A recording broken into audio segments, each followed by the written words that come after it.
Hi, I'm Greg and I'm from Elusive Recording Studios, and the point of this video is for showing you how you can use a DJI RSC2, which is like this. It's a gimbal, motorized one with a Panasonic, I think this is the HC-X2000 Handycam. Why would you want to use a gimbal? Well, although this does have optical image stabilisation, and to be honest, it ain't bad at all. It does tend to work much better, say for example, if you're using the zoom capabilities on this camera, but it would attach to a tripod. I've done some stuff and with it moving around, and it's pretty cool, but if you want to do super smooth footage, then it's beyond the optical image stabilization capabilities that this camera can offer. So this is where the DJI RSC2 comes in. It's the Ronin. They do a variety, but this is one of the newer ones.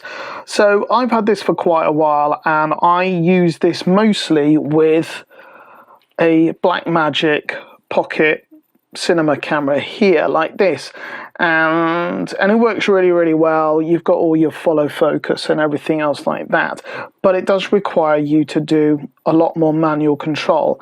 The autofocus on this will take away that capability, take away that problem. You can just put it in autofocus and leave it to get on with itself. But when I first tried fitting this fitting this camera to this gimbal, I made a bit of a schoolboy error, and one of the users on one of the groups, Brent, reminded me and said, can you still use it? And I was like, no, I don't think you can. But then I went back and went, hang on, let's have a look at this. So the point of this video today is to show you exactly how I've got that camera to work with this gimbal and calibrate it. So let's get started. So first of all, you've got to take your tripod leg thing, screw into the bottom, and set this out as such. Going to make sure it's unlocked and put this like this. If anyone's wondering what camera I'm using at the moment to film this, it is a Insta360 1R with a 1-inch Leica lens. And I'm using just a Rode Video Go mic system. So, for the microphone, obviously. Right, first of all, if you've got the HC-X1500, I know you're going to take the piss because I can't remember which model numbers, you won't actually have that hand grip stroke XLRs, so this can come off. We don't need that. I'm actually at home at the moment, which is why I'm actually filming this in my bedroom. The next thing you're going to do is you're going to take the lens hood off, so we are left just with the basic body of the camera. You can keep the eye cup on. So first of all, we're going to have to take our, you need to have it, the lens follows the direction of the arrows. So I'm just going to put that there and put this in pretty tight. So that's the first thing that you do. Now this is the plate that you put it on. When you're using the cinema camera, you have it so the plate is like this, and you'll notice that the majority of the length of the camera, the majority of the length of the plate is in front, which is used to support additional heavy, larger lenses on this camera. So when I tried taking this and fitting this to this camera, you'll notice that the majority of the length of this was way back here, which meant I couldn't fit it in, which is why, no, this can't actually work. So, and this is where I made a bit of a schoolboy error, because if I'd actually turned the plate around and put it on this way, you will now see that the plate is literally comes to the back of the back of the camera, just by the battery. So yeah, if I'd done this way, I would have realised this would have worked a lot sooner. So that is connected. First of all, I have the gimbal so that the screen, which is here, and the joystick, which is there, is facing towards me. I've locked this into place. I first of all bring this part up and lock it. I then take this part down, well, I pull the switch back and lock that so it is locked in that angle. The reason I'm doing that is when you use this the correct way round, you would slide the camera from back to front. But because I've put this plate round the other way, I've got to go from front to back. And it's a lot easier to slide it this way than it is to slide it that way because this gets in the way. I also have to move this plate out because you push it back in to save space when you're putting it in the case. So now I take this, I've got to push this button here and kind of fit that on. I'm just going to lock it there for the moment. And now I have to basically position this plate so it will balance the camera no matter where I lift it. It should stay pretty much in the middle. So we're nearly there, it just needs to go back a little bit. So even though it's a motorized gimbal, you've still got to do these controls. So that's pretty bob on.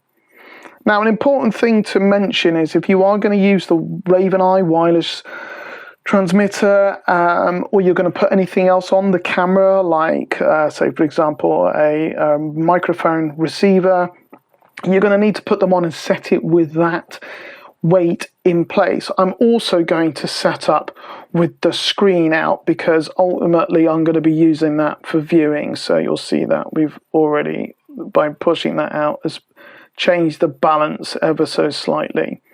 So that works pretty well. I'm now going to lock that. Actually, no, I'll just leave that. So now at the moment you'll see that it's not quite. So we're now going to position this, move this one to bring out that there. That's my phone beeping, apologies. So that, at the moment, it's balanced there, center-wise. That's balanced there as well. Now, I'll undo this one so you can see the camera right. You can move this arm closer that way. The problem is because of the hand grip, you're potentially going to get in the way of this bar. So I've pushed this all the way this way, so I've got a bit more space and it balances quite happily. So we've kind of balanced it out on that axis and this axis, which is working well. The only thing we need to do now is when I angle it this way, I'm trying to put my hand in, not in front of the camera, well, in front of this, the camera doesn't move. So first of all, I'm going to lock that in place. I'm going to lock that in place. And you'll notice if I need to unlock this one, would be helpful. You'll notice it just spins round. So we need to balance that with this. So I'll bring it back. You can see now that's pretty bob on. So I'm happy with that for the moment. I'm going to loosen those, well, undo those locking parts, and you'll see that it's all working. I'm going to grab another camera now to show what I'm doing on this side. I'm going to turn this on. One thing that I would definitely recommend that you do before you use this is to go to the wheel on the side, which is there. Click that and go to auto tune. And we're going to go start, and it will calibrate it. And as you can see, it starts making some weird noises. And I have to do this depending whether it's for the cinema camera or this camera. So once that is done, you'll see that it says complete. I can press the back button beneath that, and I'm just keeping this.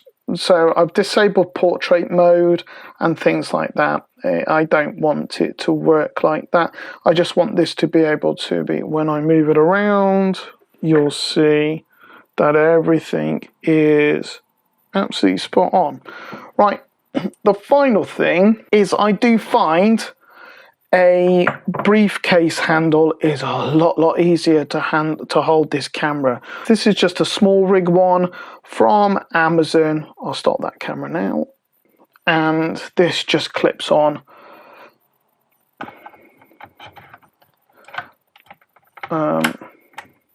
Like so, and if I put this like that,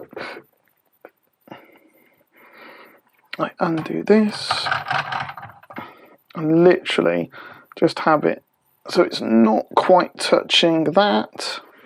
If I stand up, I'm going to just angle that down. Come on, there we go. Nearly fall over. I can keep this like this, and I can control. Now if I use the trigger button that's down here, I can just keep this on gimbal locked, which means this will stay no matter where I go. The only thing I have noticed, you might have noticed, is that the eye cup has just caught that. So it might be that I might need to make a couple more adjustments, but this works really well now. I mean, you can definitely do it with the handle and the tripod, but you're having to support it a lot more with the weight of your wrists, and it does get quite heavy after a while. I used an Osmo mobile for years, no, an Osmo, DJI Osmo Plus for years, and when you're doing gigs on stage for a couple of hours, that got a bit heavy. This will be remarkably heavy, but I think the handle's about 30 quid, and I would definitely recommend it. And then basically you can just angle your screen and look at it that way. So there you go. I hope that has helped. You can set up stuff with the remote. You could put your phone on this side if you wanted to. You could use the Raven Eye if you buy the deluxe set, which I would definitely recommend that you do, because you do get a lot of stuff with it, which I think is worth the additional money. It depends what you want to do. This is for the phone thing. So there you go. That is it. Let me know what you think in the comments beneath. Okay, speak to you soon.